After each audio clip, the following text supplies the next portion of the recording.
Assalamualaikum warahmatullahi wabarakatuh. Bismillahirrahmanirrahim.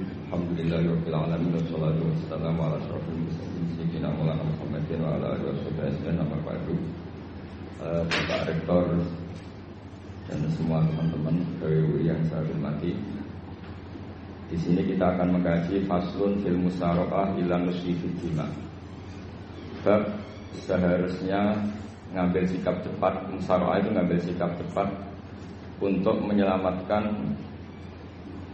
mengalirnya darahnya orang Islam.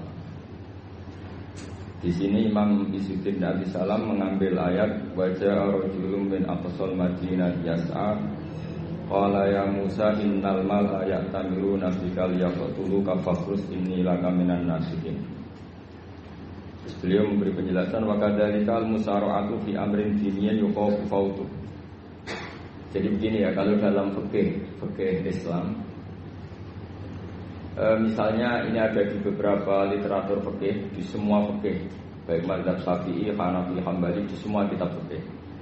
Misalnya ada orang mau masuk Islam, terus konsultasi sama ustadz atau sama kiai, Pak saya mau masuk Islam, kamu nggak boleh ngambil sikap monggo ngeteh dulu, itu tidak boleh. Atau apalagi diajak ngobrol dulu, karena 5 menit kita mempersilahkan ngopi dulu itu artinya dianggap kita membiarkan dia dalam keadaan kafir 5 menit dan kita dianggap ikut tanggung jawab. Sehingga di bab ada ulama yang ngebabkan itu sampai di bab murtad. Termasuk murtad adalah orang yang dimintai mensyahadatkan non muslim kemudian disuruh ngopi dulu atau tidak, karena dianggap pembiaran sekian menit masih berstatus kafir. Jadi ibaratnya gini ya, kalau kita mungkin baru bapak-bapak baru pakai celana pendek terus ada orang kecelakaan di jalan, saya tak pakai baju dulu nanti baru kamu saya selamatkan, itu kan naif. Kalau begitu saja naif, apalagi orang yang kafir kemudian pas mau minta disyahadatkan kita bilang monggo mandi-mandi dulu, ngeteh-ngeteh dulu. Berarti ada pembiaran sekian menit, dia masih berstatus. Artinya begini, kalau dia saat itu kok dimatikan oleh Israel, berarti mati dalam status kafir. Dan kita ikut tanggung jawab karena harusnya bisa Islam, andai kan kita mensyahadatkan saat itu juga. Jadi itu bab-bab yang dianggap ekstrim dalam kutubil fikih, bab-bab fikih. Makanya dalam kitab fikih, saya berkali-kali ada non-muslim mau bersyahadat ke saya, itu saya bilang ke santri-santri saya, saat itu juga harus kamu ajarin meskipun pakai bahasa Indonesia. Yang penting status kafirnya apa? Zina. Baru setelah itu ada hukum sosial ya, mungkin kita nawarin teh atau kopi atau apa. Makanya di sini dibabkan bab seseorang harus tergesa-gesa atau bercepat-cepat atau ngambil sikap bergegas untuk melakukan kebaikan. Terus ayat kedua yang dipakai Izzuddin bin Abi Salam itu begini. Ketika Allah mensifati orang munafik, status orang munafik itu apa? Wa idza qamu ila sholati qamu kusala. Mereka kalau dipanggil untuk sholat, dia berangkat tapi itu salah cara malas-malasan. Sehingga untuk menunjukkan kita loyal sama Allah itu ya paling tidak ada sikap di atas rata-rata ya. Makanya ada sa'i ya, lari-lari kecil, tawaf juga disunatkan ada lari-lari kecil, disebut ar-romal, romal itu lari-lari kecil. Untuk menunjukkan bahwa kita loyal sama Allah itu tidak sak kobre cara Jawa. Nah itu dibabkan sendiri. Jadi beda antara tergesa-gesa sama ekspresi serius. Jadi musaraqah itu ya kira-kira kan nggak mungkin lah kita dipanggil rektor atau kiai atau orang tua kita terus jalan leha-leha, itu kan nggak mungkin. Apalagi ini yang manggil Allah Subhanahu wa Ta'ala. Makanya dibabkan faslun fil musaraqah ila nusfi fid dima. Nah contoh yang diambil di sini begini. Ketika ada debat terbuka antara Fir'aun dan Musa, saya ulang lagi, ada debat terbuka antara Musa dan Fir'aun. Kan Nabi Musa datang ke Fir'aun. Lalu kata Fir'aun, ini asal-usul ayat ini, saya terangkan sejarahnya.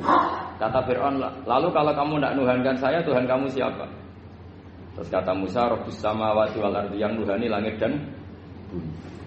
Fir'aun masih berkelit.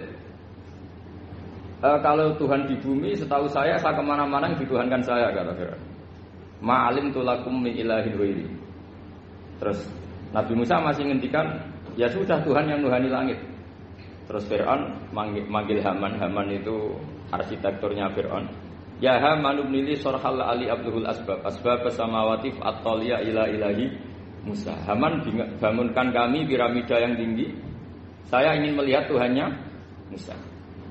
Musa akhirnya mikir, karena kalaupun Fir'aun bisa naik ke langit tetap tidak bisa melihat Tuhan. Kita tahu Tuhan nggak bisa dilihat. Kita yang mukmin aja udah lihat, apalagi Fir'aun, rivalnya. Akhirnya Musa ganti argumentasi. Yaitu argumentasinya Musa, Rabbukum wa Rabbu abaikumul awwalin. Ini perlu diingat dan perlu saya sampaikan.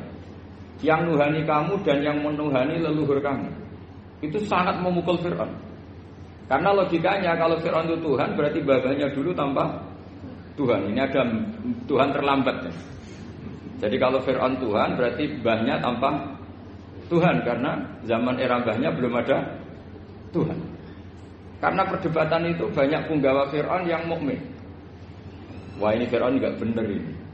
Kalau dia Tuhan berarti babahnya tanpa Tuhan.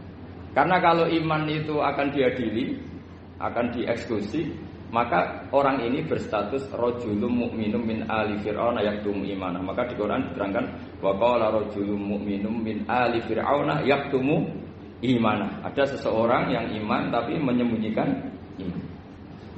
Lah orang ini selalu ikut rapat di rapat-rapat penting Fir'aun, termasuk rapat ketika Fir'aun dan para tentaranya memutuskan membunuh Musa. Karena dia ikut rapat dan eksekutornya besok disuruh nangkap Musa, orang ini malam itu juga nemuin Musa. Nemuin Musa terus bilang innal mal ayat tamiru nabikal yaqtuluka Musa. Rapat tadi malam memutuskan kamu besok dibunuh, maka kamu harus bergegas meninggalkan Mesir. Nah, dari kesimpulan itu, dari cerita itu kemudian diambil secara hukum fikih bahwa untuk menyelamatkan darah harus jasa, harus bergegas. Andaikan Musa itu kok sak kobre, sak sempate, maka keburu. Andaikan ini rojul ini tadi, orang tadi penasihat tadi, kok sak kobre ya, maka berarti Musa terlanjur tertang. Jadi itu pentingnya ulama ya. Jadi cerita yang linier, cerita yang seakan-akan cerita di tangan ulama tetap menjadi al-ahkam al-fiqhiyah, menjadi ketentuan-ketentuan apa? Fikih. Jadi yang diambil di sini adalah lelaki tadi yang ikut rapat tadi bergegas menemui Musa, memberitahu kalau kamu besok mau dieksekusi, fakrus, maka kamu harus secepatnya keluar dari Mesir untuk menyelamatkan diri. Terus oleh Sayyiduddin bin Abi Salam dibabkan bab harus tergesa-gesa menyelamatkan darahnya orang apa? Islam.